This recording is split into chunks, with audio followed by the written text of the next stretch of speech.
How does a content creator become one of the most infamous figures on the internet, get canceled, and yet re-emerge wealthier and more influential than ever? The story we're about to unravel today isn't about luck or chance. It's about a plan.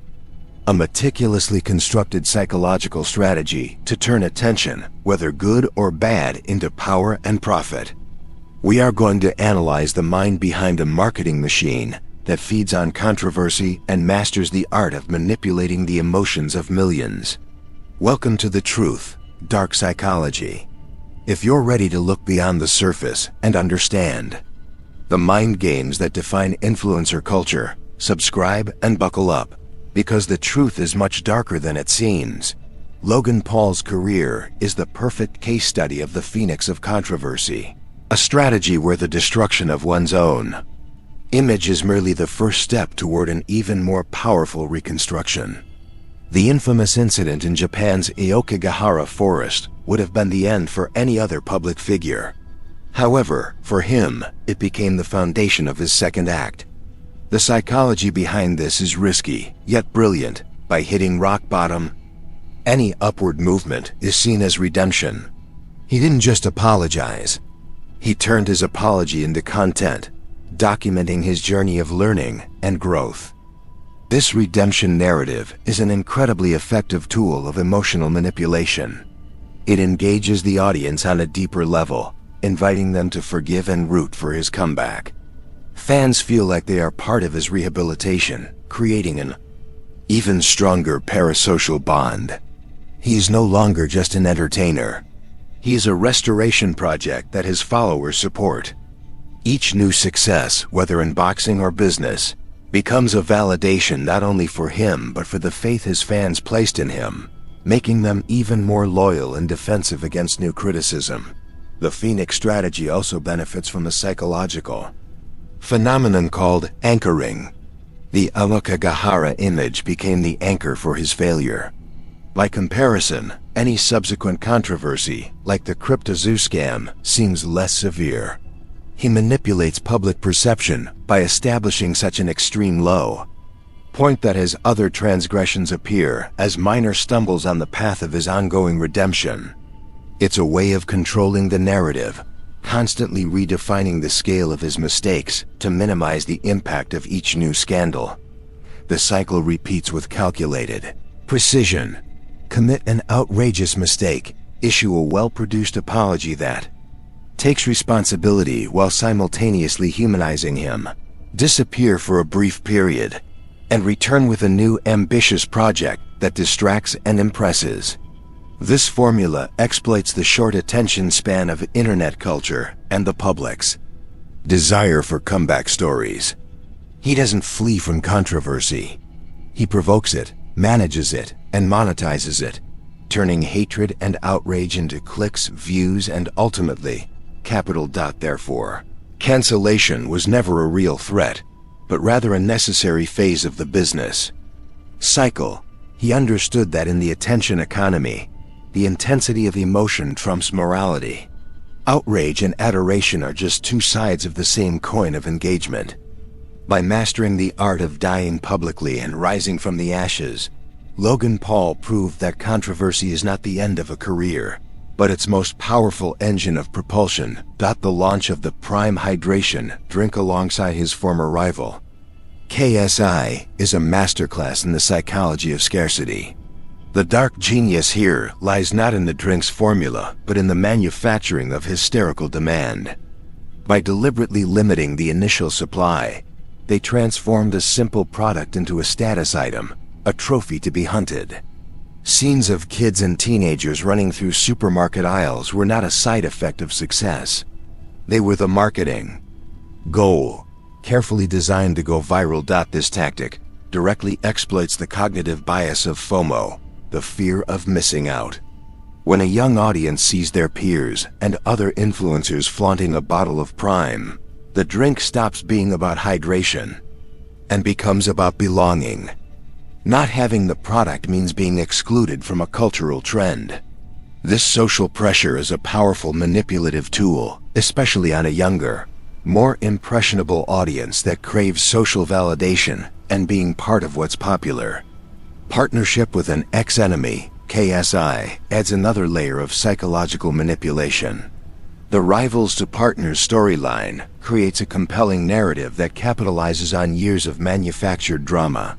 Their millions of followers who were once encouraged to hate each other are now united under a new commercial banner. This fusion of fan bases was not just additive.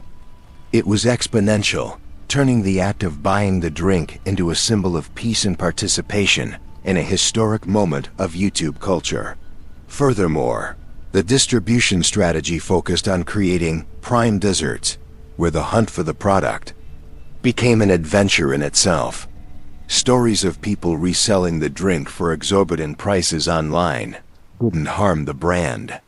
On the contrary, they reinforced its perceived value and exclusivity. They weren't selling a product. They were selling a treasure hunt experience. Every bottle found and posted on social media became a free advertisement, fueling the cycle of desire and scarcity. At its core, Logan Paul and KSI didn't sell a beverage, they sold hype. They understood that in the modern market, the perception of value often outweighs a product's intrinsic value.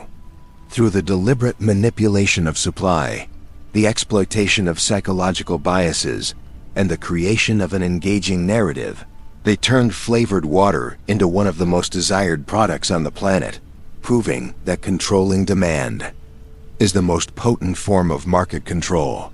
The foundation of Logan Paul's empire is not built on products or content, but on the mastery of parasocial relationships. Over the years, he has cultivated a sense of false intimacy with millions of followers. His past daily vlogs, and now his podcasts, are designed to create the illusion that the viewer is a friend, a confidant following his real life. He shares vulnerabilities, celebrates victories, and mourns failures, all while looking directly into the camera, speaking to you. This manufactured intimacy is the key to his resilience and persuasive power. When a friend makes a mistake, our natural inclination is to forgive them. Logan Paul exploits this same inclination on an industrial scale. After each scandal, he doesn't address the press. He addresses his online family. His apology videos are masterpieces of parasocial manipulation, using emotional language, dramatic pauses, and a confessional tone to disarm criticism and reactivate the loyalty of his base, who feel obligated to defend him. The CryptoZoo project is perhaps the darkest example of this exploitation. He didn't sell NFTs to anonymous investors. He promoted them to his friends and fans, people who trusted him. He used his trust capital, accumulated through years of parasocial interaction, to endorse a project that turned out to be a disastrous failure, leaving many of his followers with financial losses. The betrayal here is twofold. It wasn't just a bad investment. It was a breach of the trust placed in a figure they saw as part of their lives. He also uses this connection to insulate his followers from external criticism. By creating a tight-knit community, the Logan, he establishes an us versus them dynamic. Any criticism from the media or other observers is framed as an attack from haters who don't understand the journey or the person behind the camera. This creates an echo chamber where loyalty is rewarded and critical thinking is discouraged, turning fans into soldiers who actively protect their leader's image. To understand Logan Paul's strategy is to understand that he is not just a content creator, he is an architect of mass relationships. He doesn't sell products, he recommends them as a friend would. He doesn't ask for views, he shares his life and expects his friends to show up. By mastering the art of being the close friend to millions of strangers, he has built a fortress of loyalty that allows him to survive any storm and sell anything, regardless of the consequences for his puppets. One of Logan Paul's most subtle and effective psychological tactics is the normalization of chaos.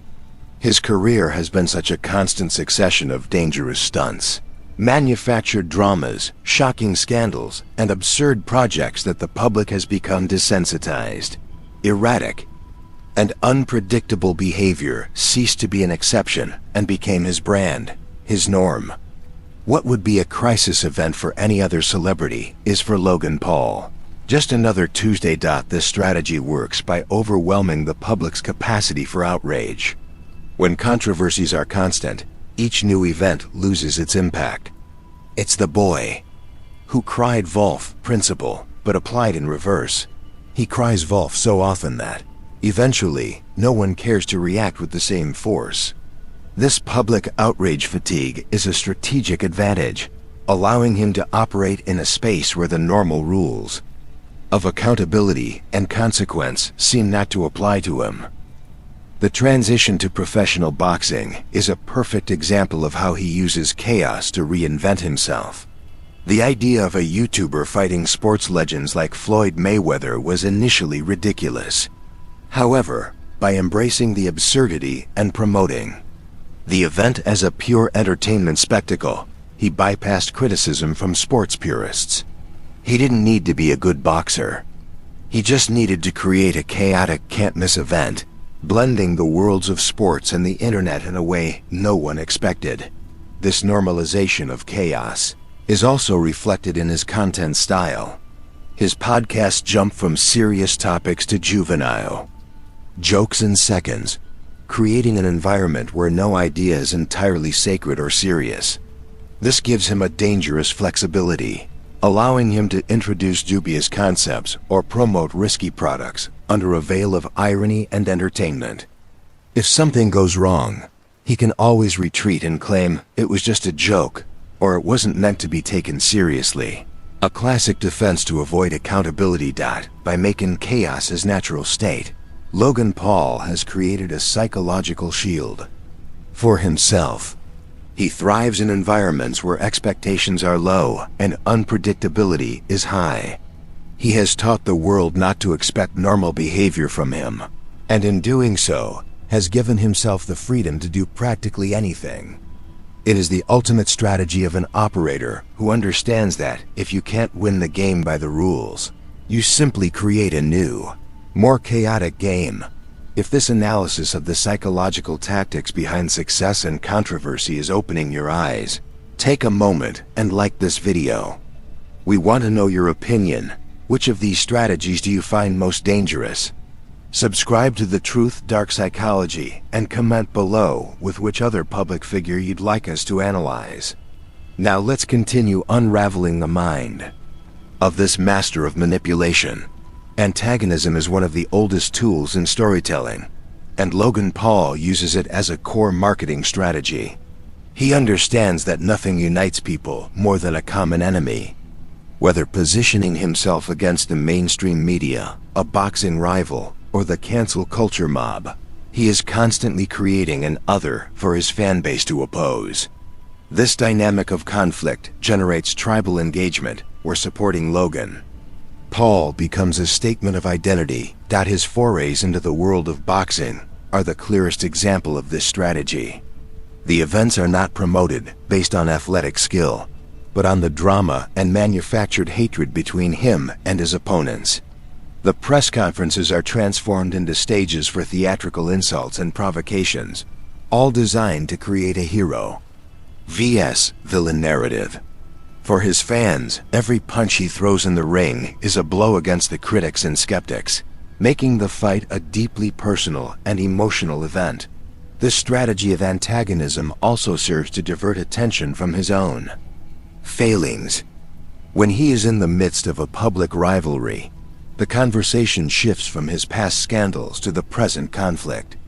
It's a form of narrative control. Instead of being the villain in his own story of controversies, he becomes the anti-hero in someone else's story. He invites the public to choose a side, knowing that his loyal base will always choose him, regardless of the facts. Psychologically, this taps into the human need to be part of a group and to fight for a cause. By framing his business ventures and his fights as battles against a system or an enemy, he gives his followers a sense of purpose. Buying his products or paying for the pay-per-view is not an act of consumption, but an act of cultural warfare, a way of supporting their guy against the world. He isn't just building a brand, he's leading an army. In the end, Logan Paul does not fear being hated. He actively encourages it in his opponents and critics. He knows that love and hate are two powerful sources of attention, and attention is the only currency that matters in the digital economy. By perpetually positioning himself as an antagonist or as someone fighting one, he ensures the spotlight never fades, keeping himself relevant and profitable through constant conflict. Logan Paul's transition from an infamous YouTube figure to a contracted WWE World Wrestling Entertainment star represents the apex of his strategy, the complete commodification of his own image. WE didn't hire him in spite of his controversial past, but because of it.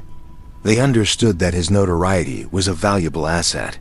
He brings with him heat, a wrestling term for a strong audience reaction, whether positive or negative, that is extremely difficult to manufacture. Psychologically, this move is brilliant because it places him in the one environment where his past behavior is not just accepted, but celebrated, scripted entertainment. In wrestling, the line between the person and the persona is intentionally blurred. Logan Paul can now amplify his most narcissistic and antagonistic traits, but within a safe context where it's all part of the show. He can be the arrogant villain the audience loves to hate, and get paid handsomely for it. This partnership legitimizes his infamy, turning it into an official brand. He no longer needs to apologize for who he is. He can embrace the bad boy persona because it's now his job. This represents a psychological checkmate against his critics. How can you criticize a man for being a villain when being a villain is exactly what he's been hired to do? He has effectively become immune to criticism about his personality, as any attack only reinforces the effectiveness of his WE persona. Furthermore, this move exposes his ability to identify and insert himself into systems that reward the exact type of behavior for which he was previously condemned. He realized that internet culture, with its drama and storylines between creators, was an unofficial form of wrestling. He just took the logical step of taking his skills to the world's largest sports entertainment platform, where the rules are clear and the paycheck is guaranteed. The journey to WWE proves that Logan Paul's strategy was never just about creating videos or selling products. It was about building a personal brand so potent that it could be licensed and sold to the highest bidder. He has turned his name and his story, with all its blemishes and controversies, into a tradable commodity. He's no longer just an influencer. He is an intellectual property, and his success in WWE is the final proof that in the modern era, infamy can be the most profitable asset of all. Logan Paul's legacy will not be defined by a single video or product, but by the normalization of a model of influence devoid of accountability. The dark lesson his career teaches a generation of aspiring creators is that engagement justifies the means, that controversy is a tool for growth, and that public forgiveness can be manufactured with a well-scripted apology. He has created a playbook for internet success that bypasses ethics in favor of strategy. The psychology behind this legacy is the gamification of life and morality. For him, scandals are not ethical crises. They are challenges to be overcome. Apologies are not about genuine remorse. They are strategic moves in a public relations game. His followers, especially the younger ones, learn to see success through this cynical lens, where authenticity is a performance and consequences are temporary. As long as you play the game correctly. The real danger lies in the audience he cultivates. By manipulating emotions, exploiting cognitive biases, and creating echo chambers, he trains his followers to be passive consumers of his narrative rather than critical thinkers.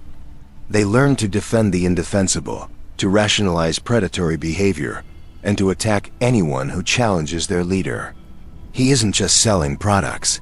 He is shaping an army of followers who adopt his cynical and transactional worldview.